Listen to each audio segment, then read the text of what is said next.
Hello, welcome to Dan Really Likes Wine, presented by Pick n Pay, and welcome to Earth Lodge Sabi Sabi. It is a world-class luxury safari lodge, and I'm enjoying it with Ranger Buck Safaris, as you might have seen last week when I spent some time with Jean-Marie de Villiers, the wife of Janelle, the Dakar winner. She is a wine authority, a wine expert. She's made a lot of wine, bought a lot of wine, and knows the subject extremely well, which means her point of departure for the appreciation of wine is a little different than today's guest, who bases most of it on sheer volume, which, when you see the side of him, he's a big athletic man, you will understand. He is John Smit. He's a good mate of mine. We're both ambassadors for the Ranger Buck team, and so we've invaded the cellar here at Earth Lodge Sabi Sabi to find out what John likes to drink, what his wine history is, and what he'd like to pick out of this particular cellar.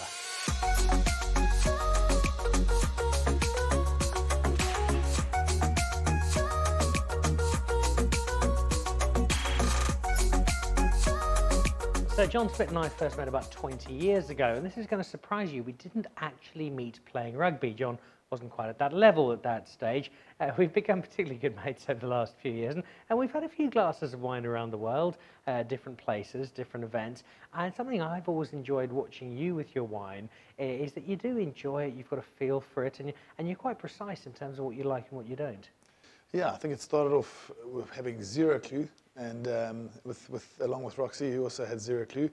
And then we got to, I guess, discover wine together, and we befriended some people, the Potgieters, and Brigitte was she'd studied winemaking, and so all of a sudden there was a bit of curiosity, and then it starts to become almost a hobby. And we've got nothing to do with the drinking and the actual consumption of it. It's more just around where the farm is from, who the winemaker is, and so all of these things, I guess, form into your preference and your drinking habits, I guess, from a wine point of view. So yeah, we collect a little bit, we buy to drink, we buy to keep, and sometimes the keeping part's harder than the drinking part.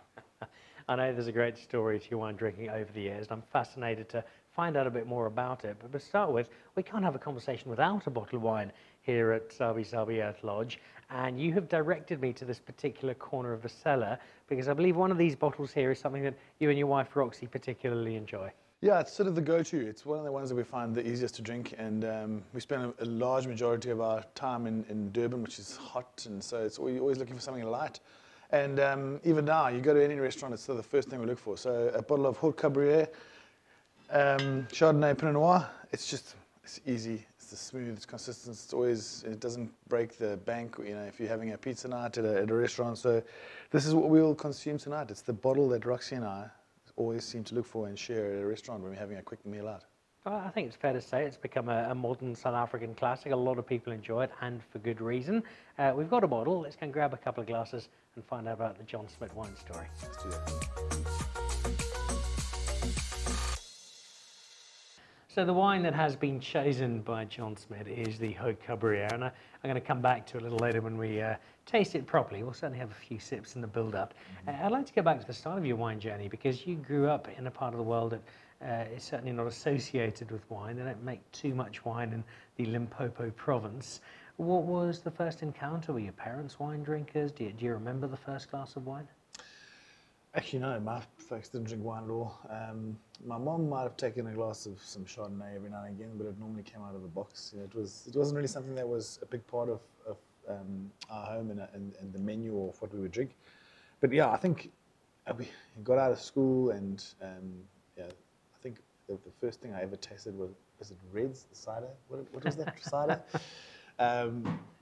And then got into wine a little bit later. And I think purely because of rugby, you go to these functions and there's always a sort of a glass of wine. And at first, you taste it, it sort of knocks you back a bit. You don't expect, you think it's grape juice, but it tastes a bit different. And then in the beginning, it was more of a social thing where everyone's having a glass of wine, so you have a glass of wine, and you knew absolutely nothing about what the difference between white and red was, Pinot Noir, Rosé. You didn't have any clue. And Roxy and I actually on the same journey discovered wine together. So it was something that we actually got into together. We befriended people along the way. Bayers from Bayers Kloof was one of them. He educated us, and as much as he could, spent some time in his cellar, which was also phenomenal. We then became friendly with a girl, Brigitte, who studied the wine as well. So, a long lunch would always end up being some kind of education into the next type of grape or the next farm or the next winemaker. And it became a point of interest and something that we found as a hobby, I guess, together. So we collect what we can, what we like, we hold on to, and we buy to drink, and we keep a bit we think will be good in a couple of years' time. But it was a slow, late journey that we started off, probably in our 20s, and it's still we don't really we know a little bit more than the average Joe, but we still learn every single day. So that's the beauty of wine, I think, is that there's a new winemaker with another vineyard around the corner that you just never have discovered, and it's something that you enjoy, for the next couple of months. What about wine in the career of a rugby player? I know the French would quite happily have a couple of glasses with lunch before playing a big game. It's not everybody's philosophy. In the week of a big test match for the Springboks, is wine something that you felt comfortable having? Absolutely, yeah. We used to have our dinners out on a Tuesday nights, and there would, without doubt, be. I'll never forget the most popular choices were always a Baies Kloof Pinotage. There was the chocolate block. That was probably the only wine that Bakkies was willing to consume. But again, it was a Tuesday night before a test match, so there was never really. It was really just to enjoy the meal, to enjoy with your meal. But without a doubt, there was definitely wine at a Springbok rugby team dinner's table. So it's different for everyone. Some people just can't do red or can't do white, and don't mix between the two. But everyone had, I guess, their preference. You got to travel the world through rugby, and for me the excitement of that is as much off the field as on it. And you got to visit some great wine regions, playing a lot of rugby in places like Australia, New Zealand, Argentina. Are there particular wine memories, wine experiences that rugby gave you on your travels? So New Zealand have got this an amazing ability to make a Chardonnay. The white wine there is just superb. Australia as well, some fantastic white wines. And from a red point of view, I think one of the most amazing, chapters in our wine journey was I spent a season at Clermont-Ferrand, and we befriended a chap there who had a massive cellar. And I also had a very good friend who'd been playing there for a long time, John Smit, and also very fond of his wine as well.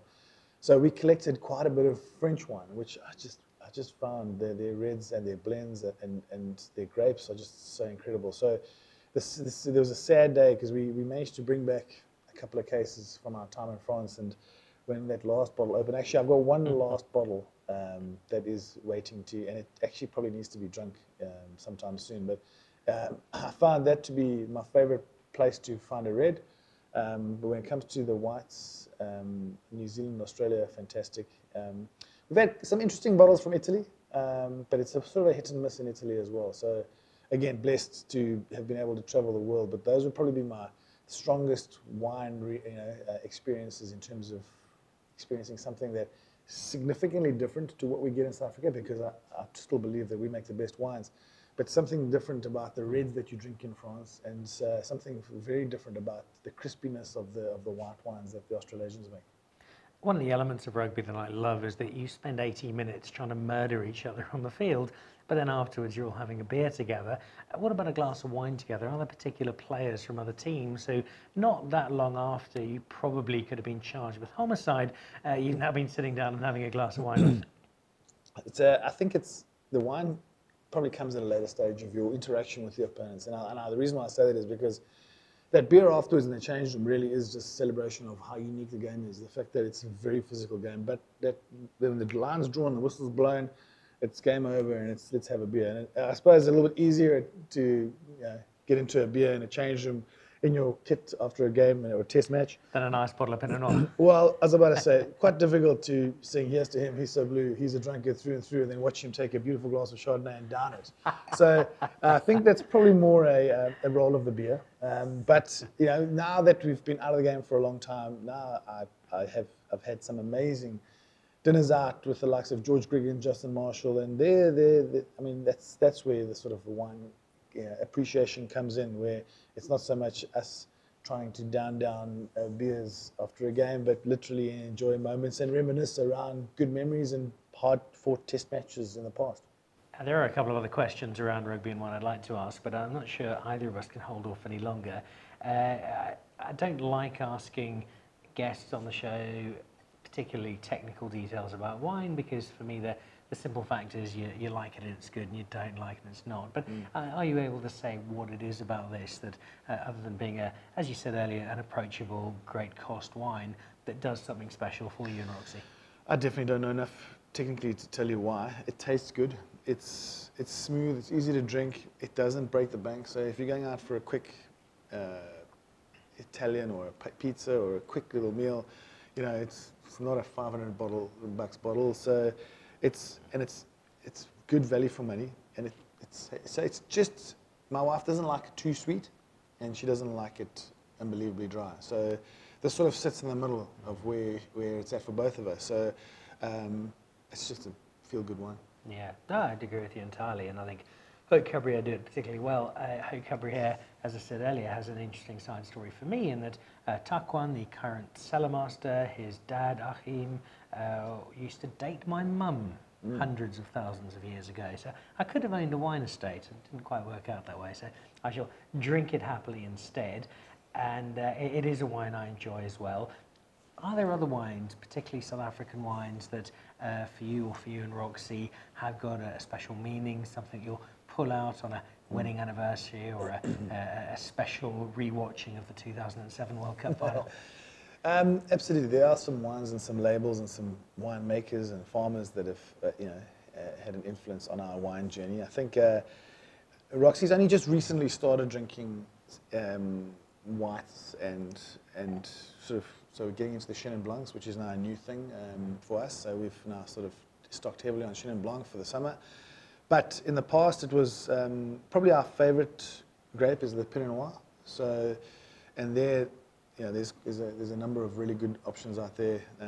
The one that we've probably tried to buy as much of as possible was probably the 2013 Wildekranz Pinot Noir. I think the winemaker Atti he's still the chap that's making there.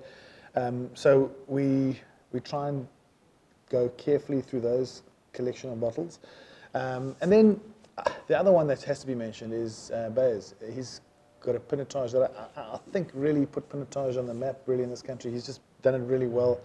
Again, another easy bottle to drink at a restaurant. It's just, you know, if when in doubt, you head down to Pinotage Beyers you're never going to get let down. And you know, the cool story about Beyers Pinotage is that for a number of years, Western Province robbed us of a few curry cups, and I think specifically of 2000 and 2001. But it was one of the only trophies, other than Super Rugby, having lost 2 finals there as well, that I could never win. And in 2008, I came back from France and sat on the bench in a curry cup final. And Beyers had been promising me these 9-litre bottles for the squad. All you got to do is win a curry cup. It sounded so easy. It took forever. And we finally, you know, we won that curry cup the day after Tyron was born. And that next week, Beyers sent me a message saying, come and collect your wine. And he supplied the entire squad with a 9-litre bottle of Beyers Pinotage, which I still have in my cellar. So he has promised that if I drink it, he will replenish it, but it just won't be that same 2008 Pinotage. So that really has, yeah, that's something you'll always find in our house. His dog Diesel, he made an amazing wine blend in the memory of his dog, and we've got a couple of those. We've bought a couple of bottles for the years that our kids were born as well from Beyers as well. So yeah, we're a big fan of his. And rightly so. He's part of the aristocracy, I think, of South African wine. You got that in celebration of winning a Curry Cup. Go back a year from that, though, and the 2007 Rugby World Cup. I might have this wrong, but I seem to remember a story that suggested that your flight home, which might have been via London, a British Airways flight back to South Africa, did involve a little bit of wine on the plane home. It did involve a little bit of wine. In fact, it involved anything that they were willing to serve to us. Look, it was a crazy 24 hours. I mean, we sat in the hotel room. We didn't even go out that night. It was just sort of surreal sitting in, and the next day it was the sort of celebration at the Eiffel Tower where the team has to go, and it was an official function. So the first time we really had a moment together was on the airplane in the confined space of the business class section of the British Airways flight, and it must have taken probably 3 or 4 hours to empty the plane of all alcohol. So I can't say that wine was preferred. It was just consume at all costs, and things got very festive. But I must say the crew were incredible, and it was one of those flights that are the parts that you can remember were unbelievable. Getting off the other side, I had to put my Oakleys on hard because the deputy president at the time, Jacob Zuma, was there to welcome us, and I looked like this this arrogant captain getting off with his sunglasses on, but I promise you, I could barely open my eyes. I had these red eyeballs from probably the longest flight I've ever had. So that's really why I got out with my Oakleys on, because I just couldn't bear to see the world, handing over this trophy to the deputy president with probably the largest hangover I've ever had. A hangover which can be more than forgiven, because as a country you brought us immense joy, and we've seen on 3 separate occasions there's nothing quite like winning a Rugby World Cup to unite South Africa, and it's something we do celebrate, our sport. But I have a regularly stated belief that it is sport and wine that together fly the flag for this country around the world so consistently, and I love the fact that both of them do. Your wine journey going forward, which is going to start in about 20 minutes when we have some wine on our safari here at Earth Lodge, here the Sabi Sands. What would you still like to be drinking? What would you still like to explore? What still sits for you and Roxy as the wine boxes to be ticked? Look, we've been fortunate to try many wines across the world. I think we do look forward to the days where we can travel safely again and head out to France and get in some more of their reds and some of their blends and explore the sort of the French vineyards. My wife hasn't done a huge amount of time in New Zealand and Australia, purely because we lived there for about 10 years, and haven't been in a rush to get back. But I think a good world tour to celebrate our unlockedness when things do go back to normal, well, to a degree of normalcy that we understand, is in order to see and taste what we haven't seen or tasted before. If you need any assistance on that trip, I suspect I might be available. I suspect my wife might like to join that one as well. But until that happens, we've got some terrific wine in the cellar here at Sabi Sabi Earth Lodge to try, thanks to the team at Ranger Buck Safaris. And I just love the fact that one of our iconic South Africans is so passionate about South African wine and enjoys it so much that you've chosen what's a really blue-collar, approachable, fun wine to share together, for which I thank you, John Smit. And cheers for the time at Sabi Sabi Earth. Thanks for having me, Dan. So we're going to head off into the bush and find some wildlife, armed with, I think, maybe a little Beauchard Finlayson Pinot Noir as a follow-up to this particular Haute Cabrière Chardonnay Pinot Noir. It's a beautiful day in a beautiful country with a great South African. Makes for a pretty cool experience. This is Dan Really Likes Wine, presented by Pick n Pay, joining you from Sabi Sabi Earth Lodge in the Sabi Sands with Ranger Buck Safaris and some quite fabulous South African wine. Cheers.